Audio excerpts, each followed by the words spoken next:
So you already know our position, of course, if you were in any of the sessions before, around how we view and see inclusion. Still not happening. Let me try again. You can do that. You can talk. Okay, so our position in thinking about futures of people's lives and thinking about what makes for a good life is we start with the premise from the outset that an inclusive life is a societal good and a moral responsibility and obligation on all of our parts as members of the human condition, if you like. So that means, of course, in talking about inclusive post-secondary education, we started out with an assumption about the value and importance and moral imperativeness, but we didn't have really any idea how to go about it because it was, in many ways, a very new idea. So when you don't know how to do something, but you know it's the right thing to do, hey,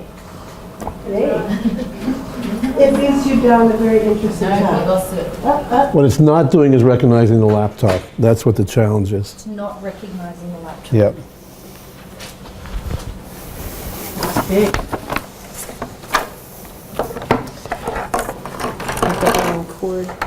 Perhaps.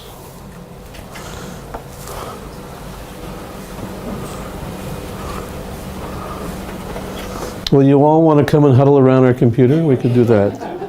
Especially when we get to the video part. That's the problem, is you can't see the video part. We can talk a bit.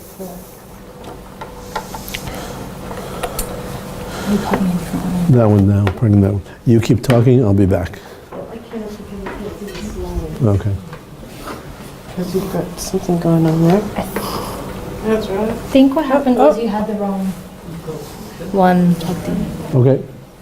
Video or computer, which one? Yay! Okay. Now we're all good. Thank you very much. Appreciate it. So, She walks out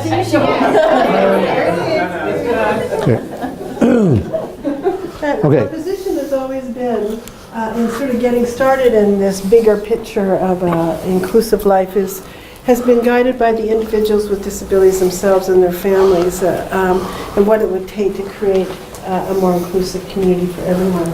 So that's been our sort of standing position. That's where we've planted our feet from the outset of doing this work. Oops, was that you or me? I don't know. Okay. You got the remote. Here, you can have it. I don't want it. There we go. Okay. So the way this story begins, and if you heard it before, just pretend you haven't, is that in the mid-'80s or prior to that, I was working with a group of families whose kids were all finishing high school, or going to be finishing high school shortly. None of them had access among those families to an inclusive education, but they had fought to get their kids out of special schools into special classrooms in regular schools. And so they were families who were an activists, if you want, at the time. And as they saw school ending, and they looked to what the lives looked like for individuals with significant intellectual disabilities, they were quite distraught, actually. Because it typically meant an impoverished life, at least in terms of relationships and friendships, dependency on government assistance, sheltered workshops, day programs. It meant the entirety of their adulthood they'd be on the margins. And so they wanted something better than that. And among other things, I was developing a theory about how to do this, which we'll explain a little bit. And also that, what if we leaped off a cliff? You know, and now it's not a proverbial cliff, so the landing won't be that difficult, right? But the idea was previously that if we kept getting kids included individually, eventually we'd hit a tipping point, right? There'd be enough children, enough people. That actually has never happened. It's taken actually a tipping point in values, not in numbers, to create inclusive It's agony education. to imagine waiting for every family, for every individual to such a tipping point should happen. It's an impossible idea. It doesn't make sense. It might work for, fashion trends like hush puppies, but it doesn't work, I don't think, in people's lives. So we wanted to, couldn't wait for high schools or schools to figure out how to do inclusion. People's lives were going on, if you want, and we knew that there still saw people as learners, that lots of people went on, not everybody goes on to post-secondary education. That's a place of maturity and immaturity at times, not for any of you when you went post-secondary, right? Because you've told your parents everything that happened when you went to university and college, because you never did anything that was immature and inappropriate, right? And so we thought about, what about if they were included in university? Now the thing about that at this moment was that nobody, so far as we know, was doing this, and we had to go find, first of all, university willing to partner initially, and we had to find individuals who wanted to try, including those who had never had an education, been in an institution most of their lives, actually. We wanted to make sure from the very beginning we were inclusive of those that we found most challenging to figure out how to include them. Now you may wonder, why did we have that idea? Why was that important? And you may have the answer in your head, but we'll just tell you our view was, because we had lived through already by this stage the rhetoric around deinstitutionalizing people and moving them out of institution, and we still lived in a province that said, well, you can take the best, and the terrible language, the cream of the crop, we can take them out and we'll just leave those who can't really live in the community still in the institution. So having that mindset helped us to think differently, to say we would never be in the position where people would argue that those who go to university are only the brightest and the best of the group that have intellectual disabilities. So we wanted to erase that notion from people's minds right at the beginning. So, not that we would successfully do we're it. talking people with behavior challenges, multiple and severe challenges, no ordinary means of communication, really dependent on others, and others with less significant disabilities. And the idea was we would learn far more about how to facilitate inclusion for everybody by actually trying to figure out inclusion for those who challenged us and the world more than others.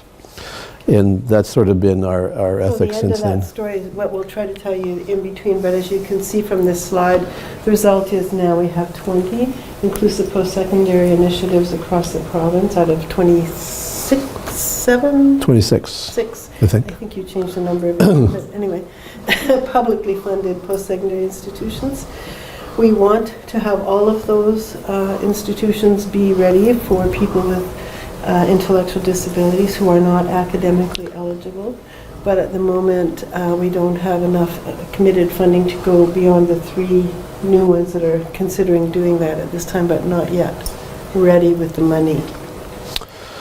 So it's still a limited number of individuals, actually, even after 30 years, but there's no other jurisdiction anywhere in the world that has that number of technical institutes, colleges and universities, large, small, rural, urban, etc., faith-based, and so on, fully including, as individuals, students with significant disabilities in an amazing, as you'll see, and growing array of classes, courses, faculties, programs, university and college life. So there is no place in any of this where people are congregated, segregated, or in fact left out. Now we haven't included people in every single course or faculty that's available. One is we haven't had enough students to do that yet. But the point being, in fact, we don't anywhere near knowing the limits of inclusion. We just don't know. We do know that some of the major themes that we have learned from this experience, people always say, what are the lessons or what is it built on, how do we situate our understanding of this, is we know it's taken family leadership to do that. You can probably not, you can take it to the bank that no university came to us saying, where are the people with intellectual disabilities? We want them here. We've looked on our campus and couldn't find them. Yeah, jeepers, what happened? Come on, you guys, get them here. So no, we had, of course, to have the strong voice of families who had a bigger dream, a bigger vision, had an idea of what this could mean into the future, or were willing to risk it. The other theme, absolutely for us, has been the importance of an authentic, inclusive participation.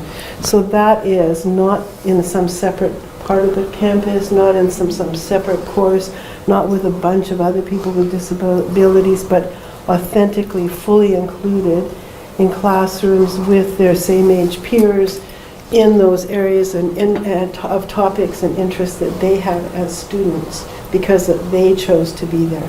So as you might imagine, it's not for every young adult with intellectual disability. Not everyone wants to go to university, but if that's what you wanted, and if you understood that you were going to get a real opportunity, then that authentic participation not only meant you were engaged, but it also meant there was greater capacity in the campus, in the university, in the college, in the technical school, to engage students, because there was so much to do. There's such great diversity, so many possibilities of materials and topics and resources. What do these supports look like? Well, We'll get to that, yeah. You give us a second. Yeah. We just So want there's- the themes that we had to build on. Yeah. There are two other themes that these ideas are embedded in. One is the notion of a normative inclusive pathway. So we've been interested in following for some time and working with people over a few decades now for them to be as embedded as we can figure out in the normative pathways of life. One of the normative pathways and one of the valued normative pathways in our culture and society has been going on to continue education. Some people who go on to do it for a long time, actually, right, or go back and forth, or in and out, or change what they're studying and so forth. So that's part of it. The other is the notion that we're all aware of the capacity of community or community sectors to reject and deny access, right? That's not unknown to most of us. What is less known, actually, is the capacity of various sectors, if you want, to actually support inclusion of individuals with disabilities. Using that idea and applying it here and elsewhere, as you'll hear later, we're able to actually capitalize, and all the faculty are there. They're all instructors in their subject area. All the physical resources are there, and more than anyone could replicate if they wanted to create a special school, special university for those with intellectual disabilities, right? All the technology, everything is there to capitalize upon. The result of which, in fact, is we need far less personnel than people might think in order to facilitate inclusion. And that result produces, in fact, much better results for individuals. We've been applying the same concept to other community sectors for some time now and seeing comparable results in terms of people being able to accommodate, welcome, embrace, and support individuals, minimizing the need for paid support, and therefore allocating that limited resource, which we need one to be of quality, to those who truly need it, right? Because the notion that the only way you're going to get an inclusive good life is we could attach enough paid quality staff to you, it's not feasible, it can't be done. This is connected to a whole other talk on individualized funding, self-directed supports. But anyway, just to say, absolutely, we have learned over and over that the cost of supporting people in inclusive post-secondary education is quite different than you might imagine. The advantages, well, their list is there. We don't need to do a PowerPoint karaoke to say this to you, but we have found really clear evidence over a long period of time now about the achievements that have resulted from students being authentically included. Are there any you want to ask about that you see up there at the moment? Certainly. Maybe we could do it that way. I don't want to just kind of go blah, blah, blah, blah. For There's a laundry list here. Yeah. For example, what's the most usual powerful means that people in Australia find jobs through? Was that? Employment agent? No. No. Word of mouth, actually. Who you know, right? Who do you know? Right. 70–80% of jobs are not advertised, by the way, in our culture and yours. So most people, and that is people without disabilities, get their jobs through connections, actually. Through word of mouth, awareness, who knows who can vouch for you, etc. and so on. which means, in effect, we all need, in fact, decent social networks in our lives. In fact, social networks in our lives tend to produce better outcomes for all of us without disabilities. What's the outcome of people that have segregated education? They only, virtually no. If they're lucky, they have family and paid staff with turnover, typically at a much greater rate than family. That's a bit of humor there, because you're not supposed to turn over as family. Right? So just by way of example. Maybe we've said all this in terms of some of the guiding principles, or is there something you want to add? No, I think that's okay. So this is just a quick shot. We peppered it with a few shots. This is David. David has very significant disabilities and was included at university. And there's a fundraising event where he gets to, with support from his peers, gets to throw a pie in the face of his professor, because that's an important academic exercise, right? And had opportunity to learn a little more about music, associate with his peers, etc. And David has a very rare genetic syndrome, actually, that was only found out later in life, has lots of health complications as well. And so far as we know, actually, he's the oldest living person with that genetic disability, and also the only one who's had a fully inclusive life.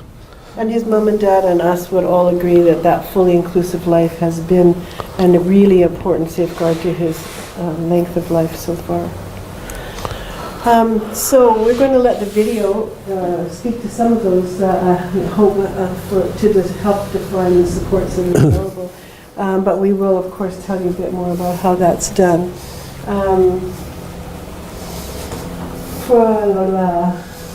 Well, just to be clear, when we, by now what we mean by inclusion. In our country, the word inclusion is used by everybody. It's as if nothing hardly to anybody anymore, or it means everything to everybody, so you don't know what it means. So people haven't moved to more inclusive lives, but their description is now, we've eradicated segregation, just by saying everybody's included, because at the moment, not too many people want to stand up and say, I'm an avowed segregationist. Just doesn't come across very well, right? So it seems to be better to be able to say, I believe in inclusion, even if they're totally separate and distinct from the regular population. The other interesting, ironic, or paradoxical issue, at least in Canada, post-secondary institutions are still elite institutions. They're not for everybody. You have to be academically eligible to be able to participate.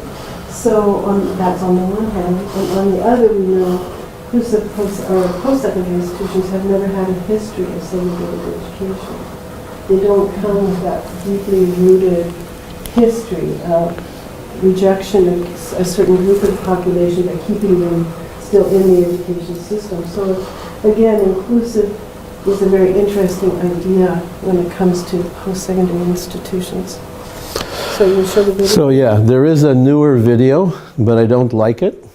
We've been working on it for quite some time, actually, so we're not in a position yet to show it. I'm fussy about our material. I showed it to Anne the other day to say, what do you think? Should we show it to people? And it was thumbs down, so you don't get to see it.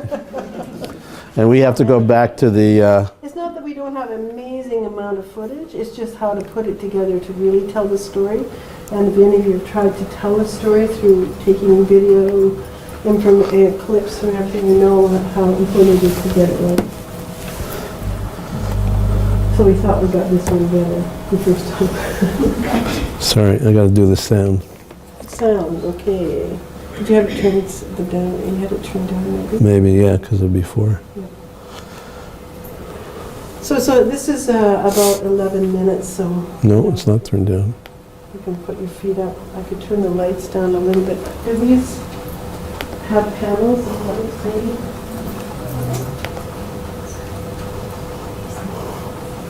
Oh, look at this. You can move this really cool. Problem is, I don't think there's... I got to find the sound. There we go.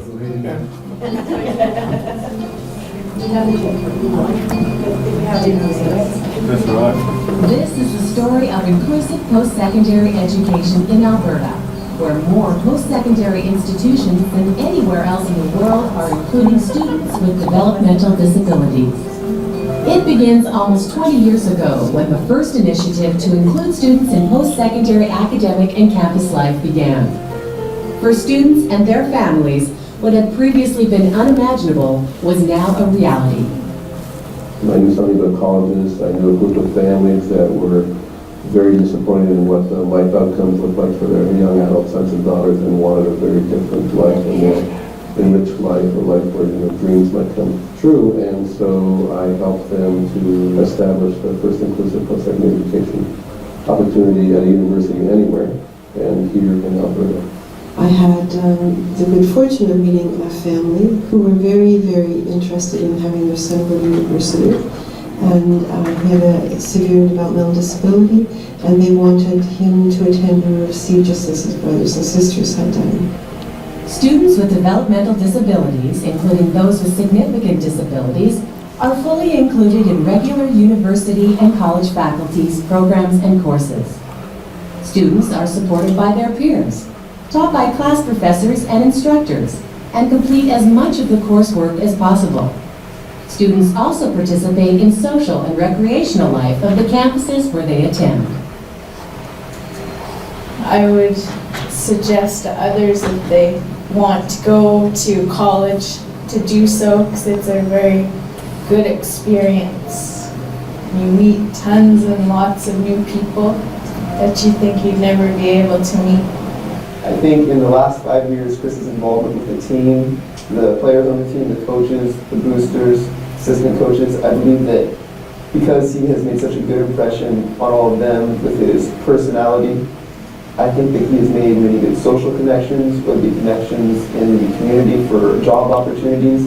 I think that it will vastly improve any life experience he wants to have in the future. Today, there are 4 universities, 6 colleges, and 1 technical institute welcoming over 60 students with developmental disabilities into an amazing and growing array of courses, departments, and faculties. More than 70% of students with developmental disabilities who pursue an inclusive post-secondary education go on to have jobs and careers.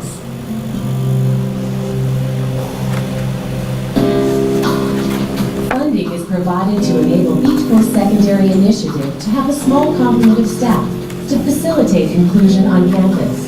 It is likely that in the near future, every post-secondary institution in Alberta will offer inclusive post-secondary opportunities. We support inclusive post-secondary education because post-secondary education is important, and it's important that as many people who can benefit from post-secondary education have the opportunity. And so we exist because our job is to give our students, and that means all of our students, as many opportunities to grow and to learn, to prepare themselves for the world ahead. The notion of the university, and particularly one that's a provincial institution, is that it's supposed to serve the whole community in a lot of ways and not just enrich knowledge for a very small minority. And so what we do for the community in general, I think, is an important part of what we do and helps us meet that mission. One of the most striking things about the development of inclusive post-secondary education is how receptive and responsive universities, colleges, faculty, and students have been. This stands in stark contrast to the challenges many parents still face in wanting their son or daughter with developmental disabilities to be included in elementary or secondary education. When we asked many people, their first response was to say, well, gee, I hope I can be a good enough teacher. Not to say, oh, they don't belong here. So it was quite dramatic how their early worries were not lived out at all by their actual experience. For the most part, when the program is really working well, it's kind of invisible. It's because, you know, the students in on-campus program are just blending in with everybody else. It's probably a bad side when it's easy to notice, and a good side when it seems like it's almost disappeared. I almost now can't imagine what it would be like to have learning going on at Red Deer College without these people who are participating with us, because they add so much to who we are. What I found striking is how the instructors talk about how this has enriched the learning experience and stimulated the learning experience for everyone in the classroom.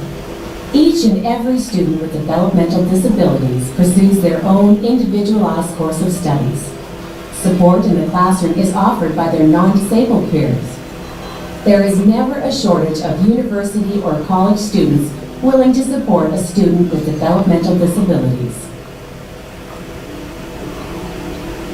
Working with Heather, she's kind of quiet, like she's opened up now, but this is towards the end of the semester.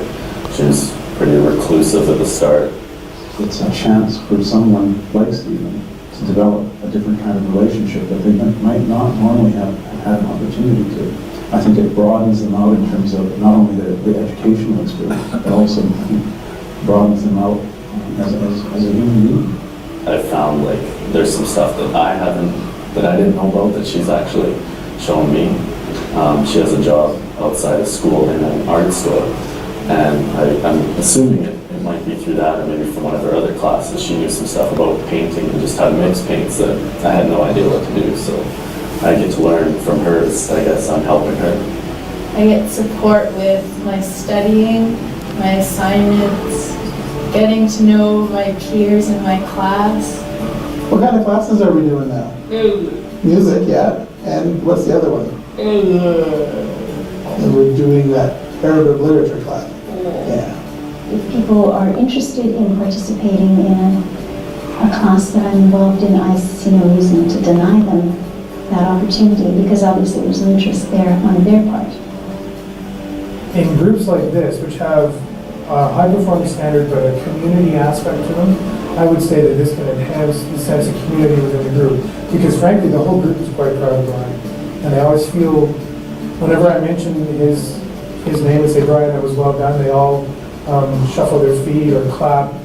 Building community within your ensemble is a fantastic thing. So I would strongly urge anyone who has the opportunity to do this, it's going to be just nothing but good for the ensemble. Our involvement really is not that much, but what we get from it is just the realization that we're doing something to help somebody that makes that person feel a really important part of what we do. I mean, it's been a great opportunity not only for Chris. I mean, I know Chris loves it and has a great time, but we love Chris as well, you know, and so I think it's been mutually beneficial.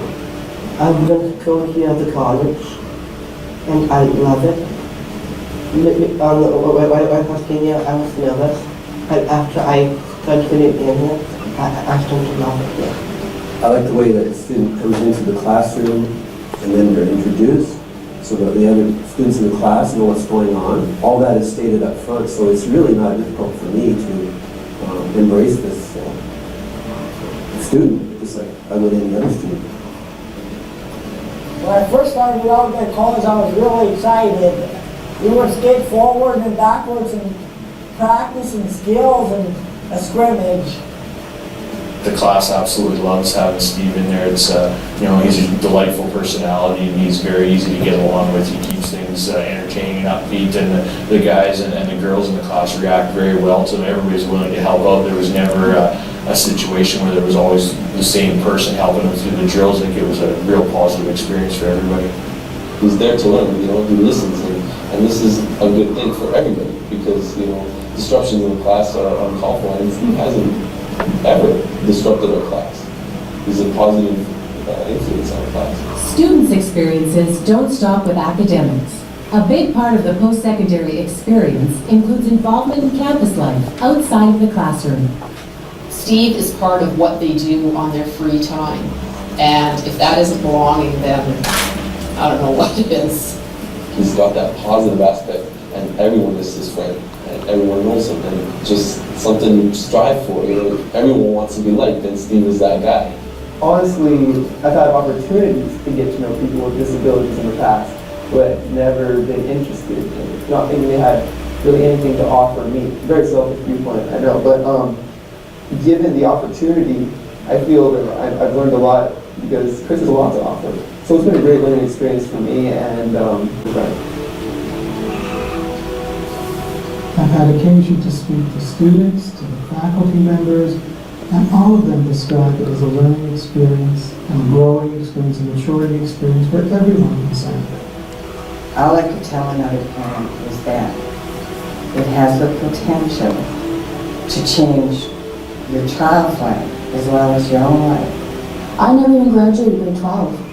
So to see my son finish grade 12 and then go to college, it's very exciting. We're very proud.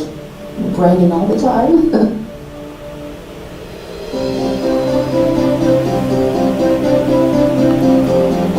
The story of inclusive post-secondary education is still being written. It is written by parents who speak from their heart about the meaning and value of inclusive post-secondary education, by faculty who describe how it adds to the richness of the college and university experience, and by students with developmental disabilities who are pursuing their dreams.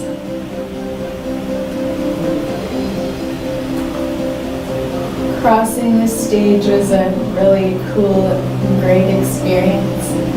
I felt that the chair of my program was proud of me and my family was proud of me. Convocation was a very rewarding, wonderful experience. We were so proud of her. It was just an experience of a lifetime that we never thought was possible for our daughter. Well, we've always, people with developmental disabilities are limited by our opinions and reflections on who they are. That not only is inclusive post-secondary education clearly challenged that, but in fact, I think it really challenges the whole idea of the nature of developmental disability.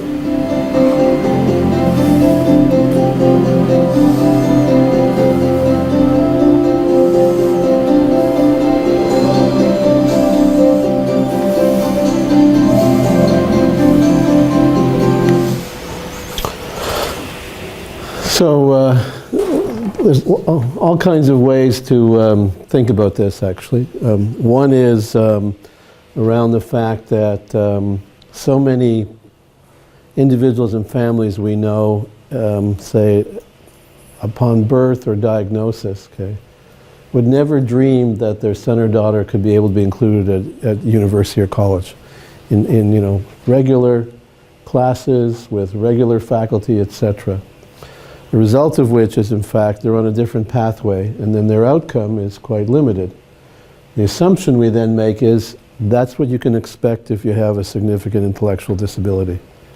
If we dream differently for a moment, and then create a different pathway, and we get these kinds of life experiences, it begins to raise questions about what's possible for people with intellectual or significant disabilities in contrast to what we originally perceived.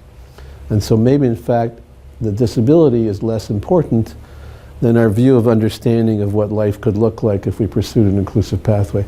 That is a very critical idea because it leaves it to those of us without disabilities to be having a dramatic impact on the future well-being of people with significant disabilities, and takes it away from, well, it must be the system, or it must be the nature of their disability or the challenges, to what we need to you know, dream about, if you want, imagine, and then pursue to the best of our ability.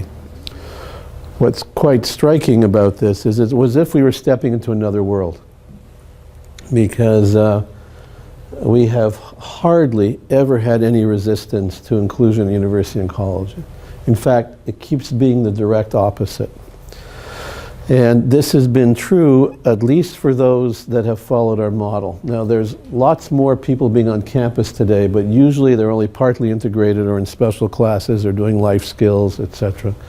The model we use is each person is an individual. They apply in terms of whatever faculty or program of study interests them. They're interviewed with support by those faculty. They're selected by those programs of study in terms of So the prerequisite, someone, although she just left, was asking, you know, how do we determine, because we have such a small number of spaces and perhaps a larger number of students who are interested, and the only prerequisite is their desire to go to a college, university, or technical school, and sort of the direction, their path they want to take for a career. So we don't have like prerequisite skills that you have to have in terms of all of those typical things people might expect, like reading, writing, language, etc. And for some, it's the perception of those who know them most intimately that they'd like to do this, because they're not in a position to articulate that or share that or indicate that. But people who know them and love them very well have come to understand and believe they think this would be of value to them. So that essentially is the only criteria. So it's anybody that. Now, we do have limited spaces, and sometimes we have many more individuals that would like to be included than there is capacity, but that's pushing things as well to create more capacity. And to remember that these institutions, actually, the faculty, the program heads, the deans, the presidents, etc., the registrar, they all do this voluntarily. In other words, there's no right in our country to post-secondary education. There's no right to inclusive education either. Yeah, there's no right to inclusive education, but there's a legislation that says you're supposed to be included.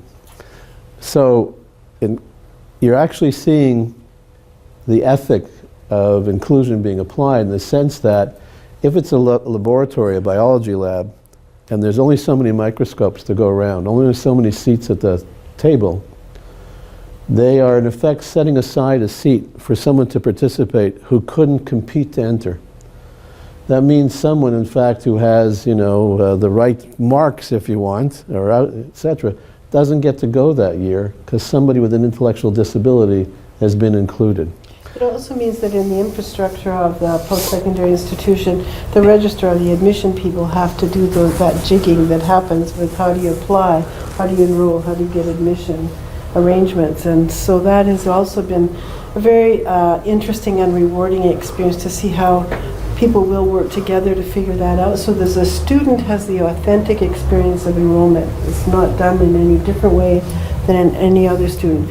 Therefore, they would have access, of course, to all the identification that comes with being a student ID card, library card, access to the phys ed, or at least in our campuses, the gyms and the swimming pools and all the phys ed life-defining ways of being healthy are part of their life experience as well. So those are interestingly unexpected collaborations and cooperations that happened across campuses, not just the faculty. So we're getting, basically got consistent results now across about 30 years of research and analysis and watching how people's lives unfold. Most people, most faculty actually are very supportive, and the support ratio goes up if they've actually experienced inclusion. So they start off being very supportive of inclusion. It's fascinating to us in a way that they welcome the challenge, right? They want to be creative. Now, it extended to the point today, in fact, where a couple of years ago, we started offering training sessions to faculty in universities and colleges. Now close your eyes and imagine this. Professors are actually willing to sign up to get advice about how to be good teachers. Typically, they don't do this very much, right? They're not hired for their teaching qualities, they're hired for their expertise, actually, typically. So we're now offering training to university and college faculty to be able to better accommodate students Not everywhere teach. in all places, but in really good numbers now. This is the third year running? Yeah. Which means we can include more individuals without having to create at the same rate of increasing staff, because the competency of the faculty has gone up. I hope that's somewhat clear. They're in a better position to include people as a result of that training. What's interesting is as the word of the training is spread, they're coming because in fact it helps them to be better faculty in general. They don't walk away saying, now I know how to better teach someone with intellectual disability. They say, now I know how to better apply universal design in my classes. It's been kind of, it's encouraging to keep having those moments. All tides, raise all ships, all boats, that's another. Anyway, it does improve for all the students. I think one of the other things we found too is we have now, I was at one of those educational experiences with faculty, and when they, at the end of this week-long workshop, which is quite a lot of time to invest, as you might imagine, when one of the faculty heard that one of the students had chosen to take her course, she was like, yay, I have a student as opposed to, oh dear, what am I going to do now? And we do have more faculty who will come to the facilitators and say, after a few years, you know, why didn't somebody come to my class? Why did they not pick me this year? You know, so this is a different kind of presence and understanding and contribution. And over professors will say, I got more out of this than I think I gave to the student. So that in itself has a lot to say about capacity and what we think is bigger social change across our communities.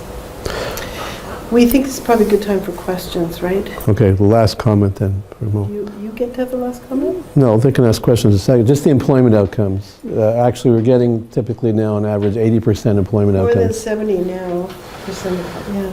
Now, the unemployment rate is 80% amongst intellectual disabilities and very high amongst other disabilities as well, actually. We're literally getting the opposite results. Right? It raises questions then, if we're doing this over decades now and seeing how lives are unfolding, why isn't it happening to a greater degree for more people? So the biggest pressure and question for Bruce and I really is, how come we can't convince more people about this? And it is a serious question. What will it take to scale this up? We have, how long have we been doing this kind of trying to scale it up question, maybe? Longer than we care to remember, maybe. With very, very limited results. So again, it's asking the question, where does that force come from? Where is that creativity? Where is that imagination? Who's going to drive this collectively forward? We think it's one of the very important parts of it, of course, our families.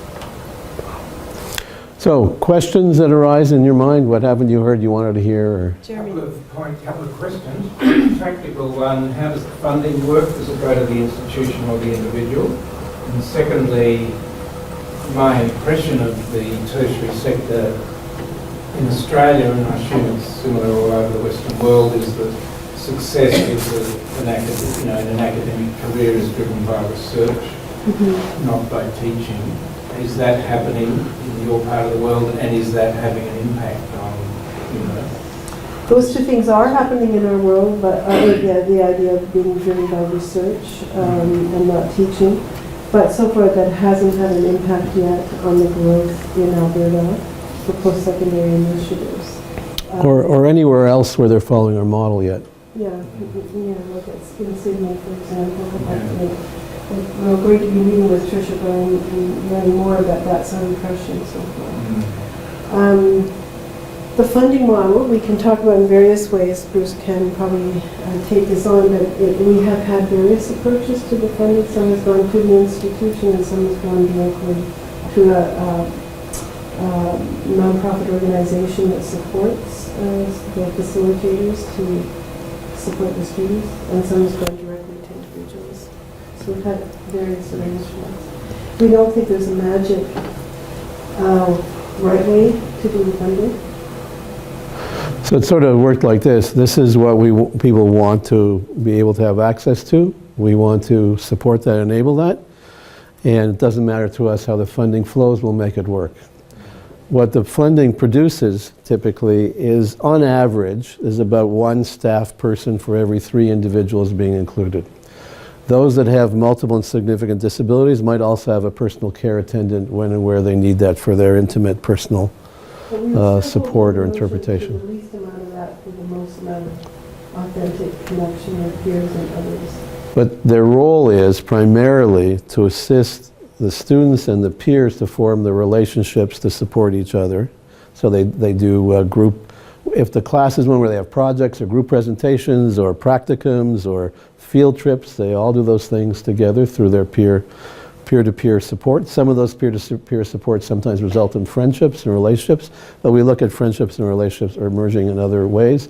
They're there to assist the faculty in modifying, adapting instruction, assignments, providing feedback, etc. So they're there to be with the students as little as possible. So it's the most minimal support necessary, if you want to look at it in that oxymoronic way, if you want, right? And then the support might increase from that. What we find is even faculty that say initially, well, I'm willing to do this, but I don't know, I want to do the marking and the assignments, etc., get taken in by it.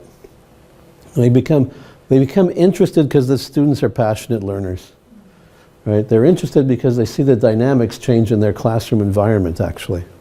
And so it doesn't take that long. In fact, they're making up assignments, they're marking them, they're giving feedback.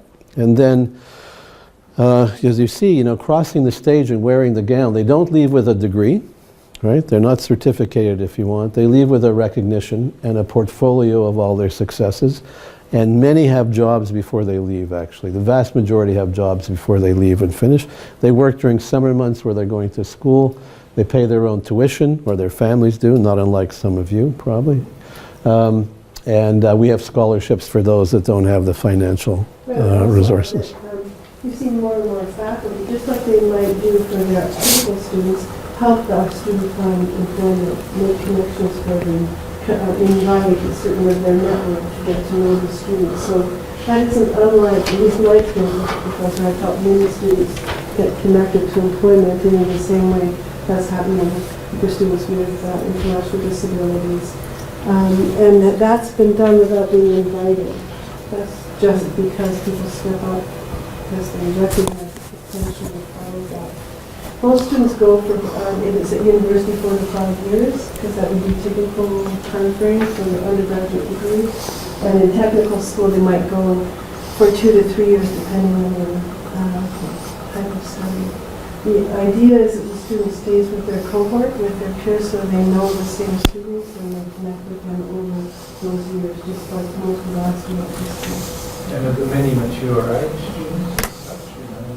We have all ages, actually. So some of our students are right out of high school. Some have had to wait a year or two to get in. Some might be 20, 21. And then we have had older students. We've also had some students who've come much later. They've worked for a period of time. They recognize that they got stuck in kind of work that never was going to give them a bigger career. And so have come to school later. So we have had students who are 40, 45. Sure. I just wanted to check something. In Canada, you've got the provinces that run the universities and the colleges, and here we've got the national approach. So this is just about your own province. Yes, Has it tapped into other provinces? Have other provinces got families and institutions that have taken that up? In a few, but not enough. So yes, Right. So it hasn't gained the momentum without. Yeah, in Saskatchewan there is an inclusive post-secondary initiative at the University of Regina, and that drive actually has come from the president of the university. Yeah, I was going to say it seems to be individual drivers. Yeah. And some efforts have happened in some other provinces, not always been sustained. And so some, startups that don't stay over time, for example, Prince Edward Island, which is very small in population, had a really successful program for a while, but it died over time. So we don't always know why. The next largest one we know of full inclusion is British Columbia. There are 7 there. And seems to still have a lot of momentum and support and vision for continuing. But no more than typically 1 somewhere else. Yeah. So we have one other quick video we can show you, just a minute or two, a little more up to date.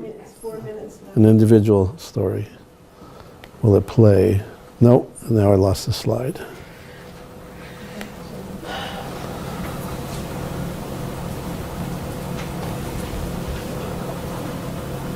Was severely abused by a birth mother, and at the That's me touching something, sorry.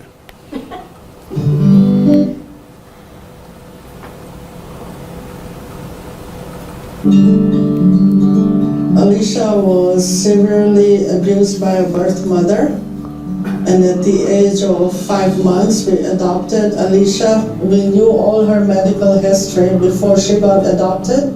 Our only goal was to give her the love that she never got. We have been very blessed to have Alicia in our lives. We don't even regret one single day. It was a very good experience for Alicia going to a couple of schools, but her main concern was, Mom, I just sit there. There's nothing really that we do. I don't think that she would ever go to a college or any college would accept her. And after high school, Alicia basically was waiting for a day camp. It's like just a babysitting program. But we were not really happy just to go and put her into a home knowing she could do a lot more. So one nice day we got a call saying that Alicia was accepted at Bow Valley. I was just shaken up, and so shaken up that tears just went through my eyes. These are happy tears for us. Our daughter is getting into a college, and that was our dream for her. So it was really a day that I will never forget in my life. Alicia is a student in my class that I started instructing about a year ago. She's contributed a lot to the class as far as her bubbly personality, always a smile on her face, twinkle in her eye, and what I've noticed the most is her confidence level going up and self-esteem. Before Bow Valley, Alicia had no life. Just sit at home, watch TV, and if there was no support, Alicia would honestly be nowhere right now.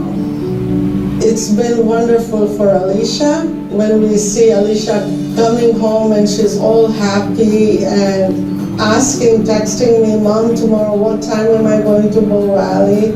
And am I meeting my friends? And she's like been so happy ever since. I'm very grateful.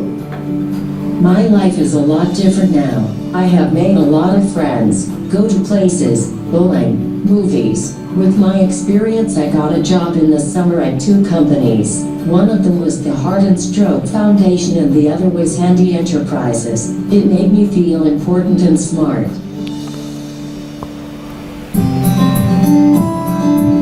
When you keep So, I had a last thought, but maybe you have one. I was going to see if there's a last question. The last thought. I mean, the last thought is really that, it's not just about how to expand inclusive post-secondary education, which we think is critical and important because of the long-term results we're seeing from it. It's about what it takes to have a different idea about who the people are we're talking about, and therefore having a very different life as a result of that. And I think that's what this has enabled us to do, in fact, in many other dimensions of life. This is just one of them now, where these are the promises of a good life that we're seeing being realized. And our challenge for us is not only how to grow that to a greater degree at home, and it is now grown to many hundreds of individuals actually, but how to see that be shared more globally. So we'll leave that with you, or Anne will leave you the last remark. No, it was just this last thought I did have, which is, of course, we've seen wonderful examples of individual situations where one student at one time has gone to one college or university and done really well. And we applaud that, but we actually think that unless there's a much stronger collective effort for there to be a really organized way in which students are seen and understood to be legitimate students, that we won't, all we will have is just one story at a time, and we won't make any bigger systemic change to the bigger question, which is how to have a good life. And this is one way to get there. So for us, it's encouraging. We don't know where the journey ends yet, and our beginning of our university and college year is approaching now. We had people finish and graduate, some in the fall, in the spring rather, and now we'll see people continuing on in their new journey. We just like more people to have that whenever. When does your university year start, actually? February. So you have a couple of months. Should be able to get it done. Anyways, thank you very much. Appreciate it.